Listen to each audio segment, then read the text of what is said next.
Shalom semuanya. Pagi hari ini saya akan membawakan firman Tuhan dengan tema Crazy Love. Mari kita buka di Matius 22 ayat 37.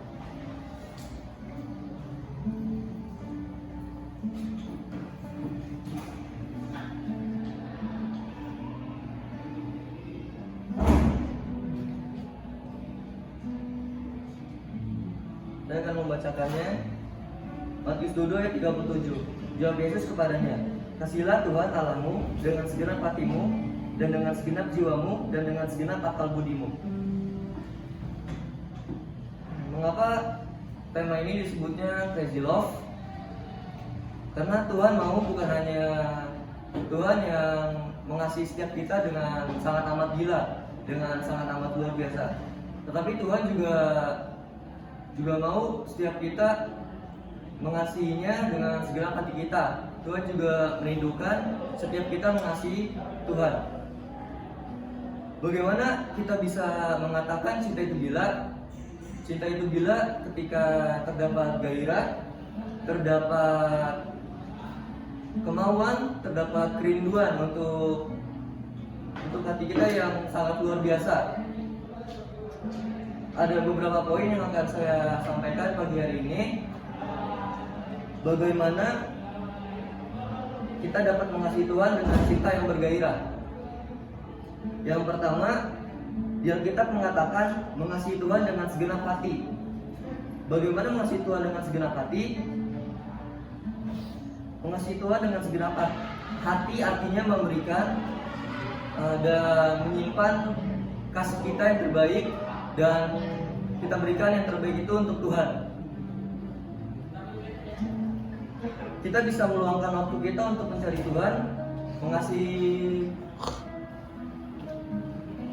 mencintai Tuhan dengan hati kita. Kita bisa meluangkan waktu mengasihi dengan segenap hati kita, bukan hanya omongan semata, tapi dengan cara memberikan waktu kita untuk Tuhan. Kita merelakan waktunya untuk datang kepadanya, untuk berdoa kepadanya. Poin yang kedua yaitu mengasihi dengan segenap akal dan pikiran. Terkadang hati dan pikiran atau hati dan akal kita tidak sinkron. Seperti misalnya hati kita mencintai Tuhan, tetapi akal atau pikiran kita melawan.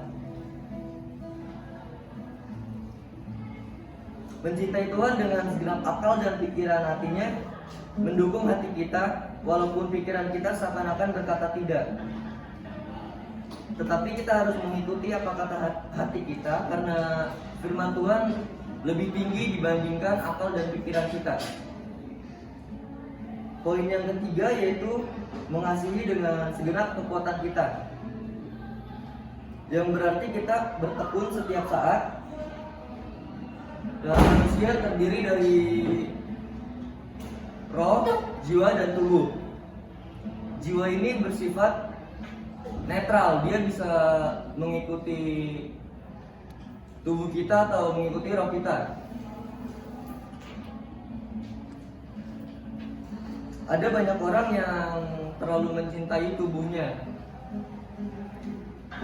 Misalnya ada orang yang sangat mencintai tubuhnya dengan berolahraga yang terus-menerus, tapi rohnya tidak diolah. Dia tidak datang kepada Tuhan, doa, dan lain-lain.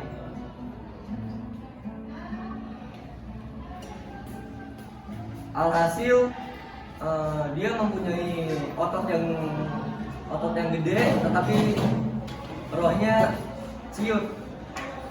Dia memiliki otot yang besar, tetapi rohnya kecil, imannya kecil. Jadi buat apa juga, ya kan?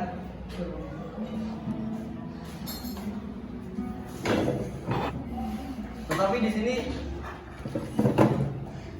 saya tidak mengatakan olahraga itu jelek. Olahraga penting untuk kebugaran setiap tubuh kita, tetapi juga roh kita harus juga diolah agar iman kita kuat. Dan ketika roh kita diolah dengan membaca firman, berdoa kepada Tuhan, datang kepada Tuhan, maka kita akan menguasai jiwa kita itu tadi. Dan poin yang terakhir yaitu mengasihi dengan segala keadaan. Setiap hari kita tentu melewati kejadian demi kejadian, besar atau kecil, yang berarti kita mempunyai peluang untuk mencintai Tuhan lebih lagi. Karena setiap kita tahu ketika kita menghadapi cobaan, kita pasti akan datang kepada Tuhan. Kita akan doa kepada Tuhan, yang berarti kita menjadi lebih dekat lagi kepada Tuhan. Di saat orang lain memilih tidak taat, mari kita untuk melakukan hal yang taat. Di saat orang lain memilih untuk marah, kita memilih untuk mengasihi. Bukan hanya ketika keadaan baik, tetapi juga ketika keadaan kita sedang tidak baik, kita tetap mencintai Tuhan. Karena saya percaya mencintai Tuhan dengan segala keadaan, dalam lembah yang kelam, dalam gunung-gunung yang tinggi, dalam keadaan yang baik maupun buruk, Tuhan tetap baik. Tuhan tetap mengasihi kita. Dia tidak pernah berubah, dulu, sekarang, sampai selama-lamanya. Jadi kesimpulannya, kita harus mengasihi Tuhan dengan segenap hati kita, dengan segenap, yang berarti kita memberikan yang terbaik untuknya, karena Dia juga terlebih dahulu mengasihi setiap kita. Mungkin itu saja yang dapat saya sampaikan. Kiranya firman ini menjadi rema untuk setiap kita, menjadi reminder untuk setiap kita.